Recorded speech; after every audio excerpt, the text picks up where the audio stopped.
On today's episode, I've got 3 ways to build positive self-esteem.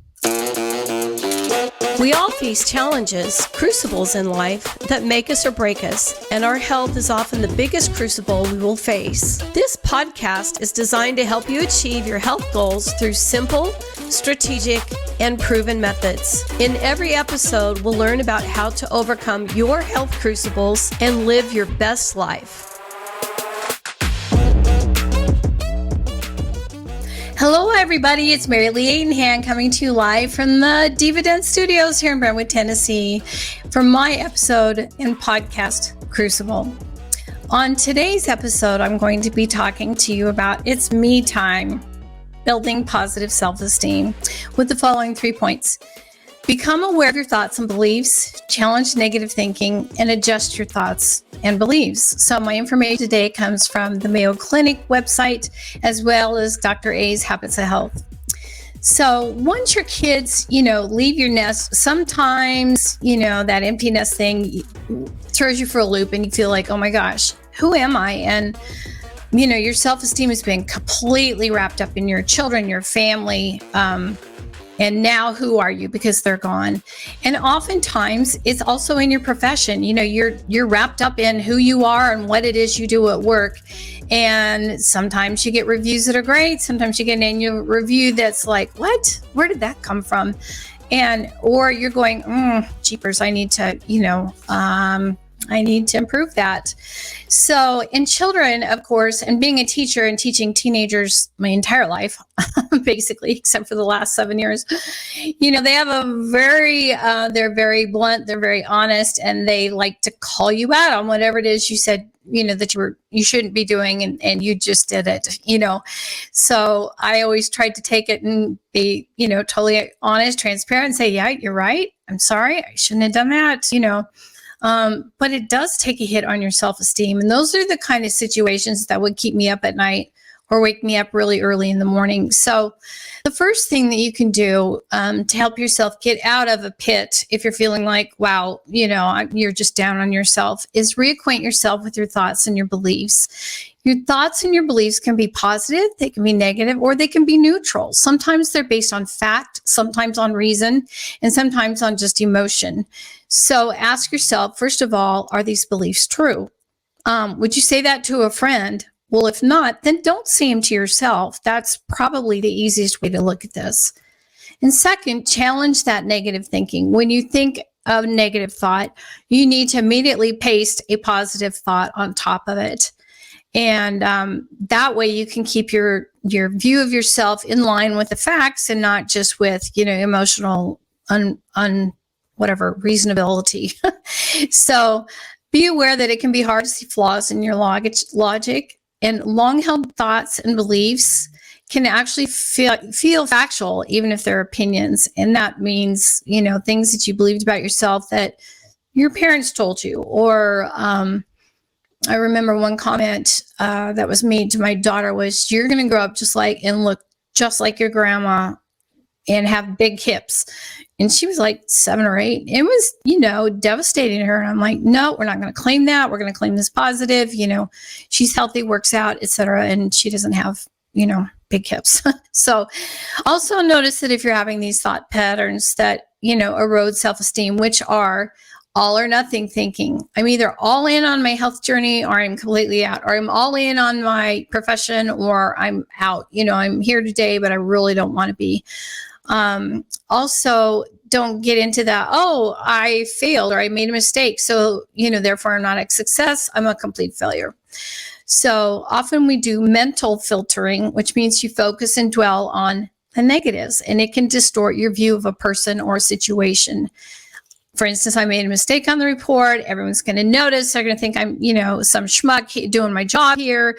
Or as a parent, that I'm a terrible parent, or whatever it is, the situation you're dealing with. So convert your positives into negatives. This may involve rejecting your achievements and other positive experiences by insisting that they don't count. For example, I only did wellness tests because it was so easy. And I do this all the time, and I deflect when people give me compliments And instead of just saying thank you, like my husband tells me a million times or has throughout my lifetime, I'll say, oh, well, I got this on sale at, blah, blah, blah. And it was only $9.99. So I give value to the, it's like, I can't just say, oh, well, thank you, for telling me I look good. I have to justify it, kind of thing. So also jumping to negative conclusions. You may tend to reach a negative conclusion with little or no evidence. For instance, my friend didn't reply to my text, therefore my friend must be mad at me, or reading something into something was said in a conversation that really was not even there. So another thing is mistaking feelings for facts. You may confuse your feelings with beliefs or facts. For example, I feel like a failure, so therefore I must be a failure. Negative self-talk, you undervalue yourself. You may put yourself down or joke about your faults. And while I appreciate someone that's got self-deprecating humor, it just makes them seem more real to me. And I often do that, but you need to know in your head that, you deserve better. And don't say to yourself, I don't deserve anything better. So 3, adjust your thoughts and your beliefs. Replace negative or untrue thoughts with positive, accurate thoughts. And try these strategies. Use hopeful statements. Be kind and encouraging to yourself. Instead of thinking a situation won't go well, focus on the positive, that positive, self-imaging before it is whatever you do. Seeing yourself go out and how you're speaking, what you're wearing, how you're behaving, exactly what you're saying, word for word, go through the whole dialogue. You envision the audience smiling and laughing and appreciating it. In my case, as a teacher, clapping wildly, oh, yay, that, and my students performing well. And that positive imagery, I know athletes and anyone that's successful, they do this, positive imaging, and it works. And I could tell when my students wouldn't do it because it would usually go whatever way, they were thinking it. So even though things are tough, you need to tell yourself, I can handle this. I do have resilience and I do have perseverance. So another thought and belief is to forgive yourself. Everyone makes mistakes, but mistakes aren't permanent reflections of you as a person. They're only moments in time. So tell yourself, I made a mistake, but that doesn't make me a bad person. Avoid should and must statements. I should do this. I should do this. I must do this. Try to say to yourself, I'd really like to do this, or I choose to do this instead. So focus on the positive. Think about the parts of your life that work well. And remember the skills that you use to cope with challenges. What did you do when you were perseverant, when you were resilient? What were those skills? If you can live through that situation, then you can certainly live through, a colleague's criticism of you or whatever. Consider what you've learned. If it was a negative experiences, okay, own it. What changes can you make for next time to create a more positive experience? Relabeling upsetting thoughts. Think of negative thoughts and signals to try new healthy patterns. Or possibly I'm going through this rough time in order to be able to help other people not, go through the same thing.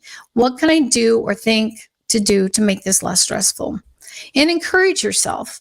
Give yourself credit for making positive changes.